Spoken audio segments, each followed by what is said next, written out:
you talk about this car, the next-gen car, how do you feel like you're how different is it from the old car? I mean, it's been a year and a half, 2 years now. Teams have found a lot of grip, a lot of comfort compared to the first handful of races in that car. All last year really was a wild affair. But is it a car like Carson Hocevar, right? He gets out of the car at Bristol and says, "I love this thing." Yeah. Now it doesn't seem like everyone's in love with it, but how do you feel about the next gen car and the rack steering and all the unique components? Yeah, I honestly love it. I mean, it's so sophisticated that it's fun. I can say I've never been more aerotight at Bristol in my life. I mean, there was some where I was just like, man, I'm way too aerotight to be at Bristol. So there's that, but they're fun. I mean, they're just fun to race. I mean, you should drive the heck out of them. I mean, it's all you got all the time, and they're fun. I think the only downside is shifting 1,000 times at Martinsville. Right. There's no reason for that. Yeah. I mean, I don't need to be shifting twice a lap at Martinsville, but for sure. Aside from that, I mean, I've honestly loved them. I went back and ran that Xfinity car a few times this year, and I'm like, man, this thing's old school. It's it's hard. like driving a street stock at Hickory. I'm like, what is this thing? So, I mean, they're so different. Yeah. They're so different, but I love them.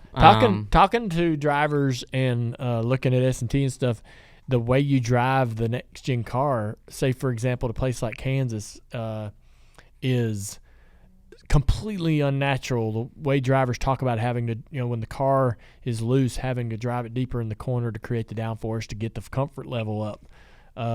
Where with an Xfinity car, right, when you were loose in, you just backed up. Yeah. You just didn't drive it in deeper. Yeah. But you can fix certain characteristics in the balance of the car and this car wants to be driven into the corner deep. Yeah, that's what I was saying. I mean, you really drive them. And some of the places you unload at, like Dover or even Kansas or qualifying at Darlington, I mean, it's almost wide open through Darlington 1 and 2. Jeez, and grief. I mean, it's like... And if you lift, you're way looser because of platform. And the cars obviously don't like to be loose. Yeah. You just can't drive them loose. I mean, you got to be on the tight side. And if they are loose, they just go slower. Like they don't, kind of how like the old term is like, if it's free, it rolls, it's freer is better and all that. These cars just go slow. Like when they're too loose because you can't drive them hard. And so you just go slower. So really the tighter the car is, the harder you can drive it, the more grip it's making. I think the crazy thing about it is like, if we're just junk in practice, you can just adjust the shocks and the car can be completely different the next day. I mean, you can go to bed Saturday pissed off at the world, like, we're going to run 30th. And, they just do a few clicks of the shocks here and there. And, they do some stuff with the rear sway bar and front sway bar and do turns here and there. And it's just unbelievable how little of an adjustment can make such a big difference in cars.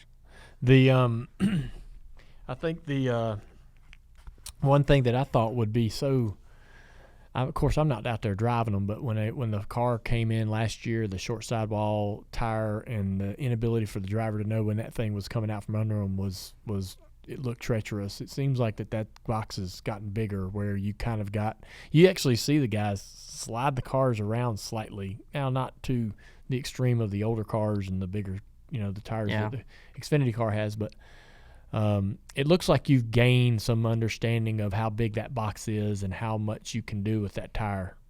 Yeah, I mean, I feel pretty comfortable with it. The first little bit when we had the steering rack issues and stuff, I mean, you definitely felt like you were on edge a lot more. But, I mean, honestly, now they just drive like really good race cars. I mean, there's not much to them. I mean, even if we feel like you're fast, there might be a guy that's even faster. Like, if your car drives good, it's just the box is like the field is so tight. Yeah. I mean, Larson qualified last at Bristol this weekend with one small mistake. I mean, that's just how tight the field is, and he was fastest in practice. So, you look at the gap of the Xfinity field.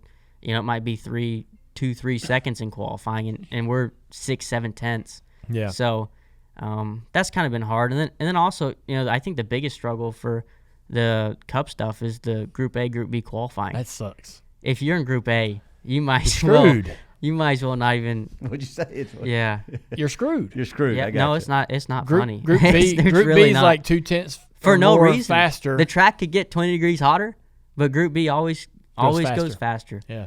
So that's kind of been, because you feel like you're always in Group A. Yeah. And, That and, one, what was it? What we cut like 3 or 4 weekends ago, BJ McLeod qualified like at 23rd Richmond. or something. Yeah. So I So he qualified. was in the second group. I was 6th in Group A this weekend at Bristol. 6th. Just barely missed it. And I qualified 19th. Right. So I was 6th fastest. That means, there's 8 cars or, even more. So, yeah, I wish they did it kind of like Xfinity. I don't know if that's for TV window or NBC or whatnot. But I feel like the Xfinity deal is pretty good where it's, first to last and kind of like the old days of qualifying. If you're running bad the week before, I mean, you deserve to qualify, more towards the front. Yeah. So They changed, I think, I'm probably piss somebody off and say something wrong too, but they changed qualifying the format because they wanted to make it exciting for whoever's watching it, but the audience is not even big enough to give a shit, right? Yeah. I mean, the audience is so small that watches qualifying that it really doesn't At need the track? on TV. Oh, okay. It really doesn't need to. There's really, I mean, sometimes it's just on the app. Yeah. It's not even broadcast. And there really doesn't need to be this sort of, intricate sort of fun way of doing it to make it entertaining when it's obviously such a detriment to like Group A, right? Yeah. It doesn't seem. Well, I mean, you could still do 2 rounds. Fair. It doesn't seem completely fair.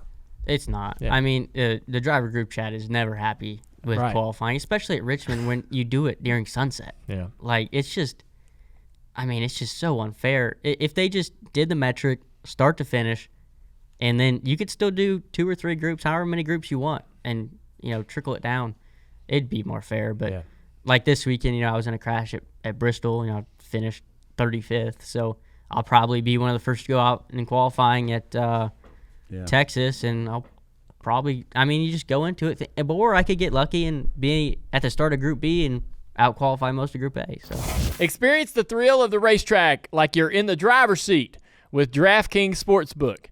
Bet on your favorite racers and feel the rush of every pass, pit stop, and victory like never before. Right now, new customers can turn $5 into $200 instantly in bonus bets. Bet 5 on anything to score big no matter what goes down on the racetrack.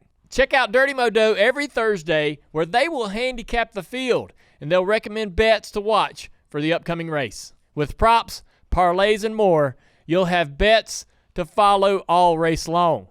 The racing action doesn't stop till the checkered flag drops. Download the DraftKings Sportsbook app now and join with code DJD. New customers can bet $5 and get $200 instantly in bonus bets. That's code DJD only on DraftKings Sportsbook.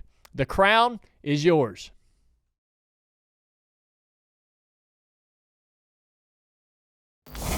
Hey, listen, before we let you go, I want to ask about that, going back to the car, because everybody has an opinion as this car evolves and NASCAR makes changes. What's the one area of the car you would like to see improved, and whether it be in the safety, whether raceability, what is it? Yeah, well, fortunately enough, I was part of that Richmond short track test that wasn't successful, and we took the diffusers off the cars and changed the splitters and did all of that. And if you wouldn't have told me, I would have had no idea. I mean, we took the diffuser straight off this car, run to run, back to back. I sat in the car, and I couldn't tell one difference. Really? Wow. And we told them that. The biggest thing we did that day was the tires. We went to this super tall tread of a tire, and it just gaining tread, gaining slip angle. You can really move the cars around, put a lot of rubber down, activates more heat in the tire. Yes. That was a big gain. And I think we ran them on the right sides this weekend a little bit, but there's still more to go. So we were doing our little mock races with these super thick treaded tires, and we were sliding around having fun, and I think that's the direction we're going to start going. So I love that idea because when you take all of the tread off the tire and you make it hard enough to live. So if you if you go really thin on the tread, then the rubber has to be harder to live a tire run, right? But it's going to create less heat, less slip, and it's going to run the same lap time the whole run.